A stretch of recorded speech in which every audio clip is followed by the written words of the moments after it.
Hello mga kabarya, welcome na naman dito sa channel natin Old Coins PH 1611. Kumusta po kayong lahat? Sana nasa mabuti po tayong kalagayan sa ngayon. Patuloy po tayong lumalaban sa agos ng buhay mga kabarya. At welcome dito sa channel natin. So libangan natin, ito yung mga barya na bibigyan natin ng coin review at saka value update mga kabarya. Again, maraming salamat sa mga bago nating subscribers at welcome dito sa channel natin. Sana may idea kayo at saka may update kayo sa mga iba't iba naman nating mga coin review. Sa ngayon, 1 peso 1989.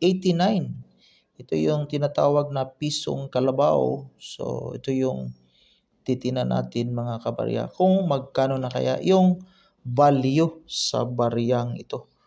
Now, dito tayo sa kaniyang value quotation, diretso na tayo para short lang yung video natin mga kabarya. Now, dito tayo sa ucoin.net.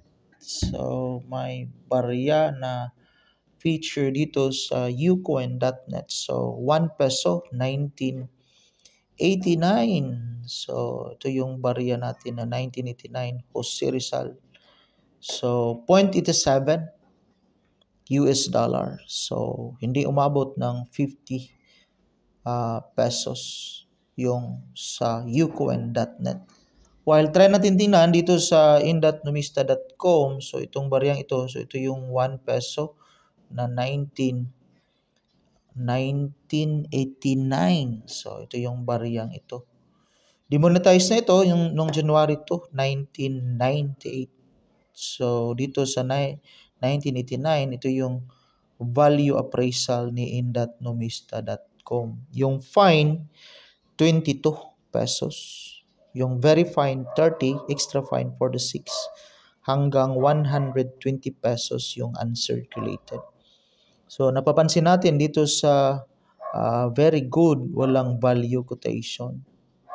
So, itong hawak natin, wala tayong hawak na may maganda na quality.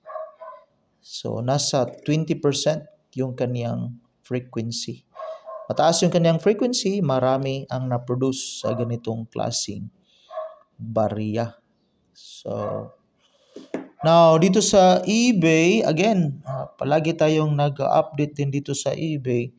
So, kahit sa ibang bansa, may nagbibinta pa rin sa barya natin. So, 1 peso 1989. So, yung selling value nasa 55 pesos. Nasa 1 US dollar. So, again, mas mataas pa yung shipping pag may buyer. 1,387.27. Pero yung babayaran niyang value sa barya na bibilhin nasa 55 pesos lang mga kabarya. So, sa mga nagtataka bakit may nagko-collect talaga ng mga coin, depende kasi yon sa hobby at saka kaligayahan. So, ito kasing barya. So, paglipas ng maraming taon, talagang unti-unti ring tataas ang value nito para sa mga anak natin at sana mapakinabangan din nila. Yan lang. Maraming salamat and enjoy your day.